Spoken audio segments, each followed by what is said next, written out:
ইউটিউবে আর ফেসবুকে আমি খুব বেশি ঢুকি না, ঢুকে দেখলাম যে একজন বলছে যে বিশ্ব ইস্তেমায় গেলে নাকি ইমান নষ্ট হয়ে যাবে। তো কি বলবো, বলার মতো তো আসলে ভাষা থাকে না। আমার কাছে মনে হয় এই মানুষগুলো মানসিকভাবে অসুস্থ। আমার কাছে মানসিকভাবে সুস্থ কোনো মানুষ এ ধরনের কোনো মন্তব্য করতে পারে এটা আমার বিশ্বাস হয় না।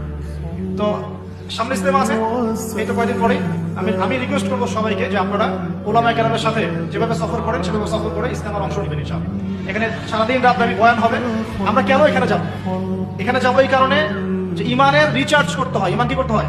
রিচার্জ করতে হয়। যদি আজকে সারাদিনে আমি কোরআনের একবার না পড়তাম, পৃষ্ঠা পৃষ্ঠা হাদিস না পড়তাম, একটা ইসলামিক বই না পড়তাম, আজকে হয়তো আমার ইমানটা একটু কম থাকবে। পড়াশোনা করবেন, ইমানটা একটু বাড়বে, ফজিলতের কথা জানবেন, আমল করতে আগ্রহ জন্মাবে, গুনার কথা শুনবেন, পাপ থেকে বেঁচে থাকার আগ্রহ জন্মাবে। আলেমকে দেখবেন যে হ্যাঁ মাশাআল্লাহ তিনি কত সুন্দর করে ওযু করেন, কত সুন্দর করে নামাজ পড়েন, দেখলে আপনি শিখতে পারবেন। যখন দেখবেন একটা আধ্যাত্মিক পরিবেশ, সবাই আমল করছে, আপনার আমল করতে ইচ্ছা করবে। এভাবেই তো আস্তে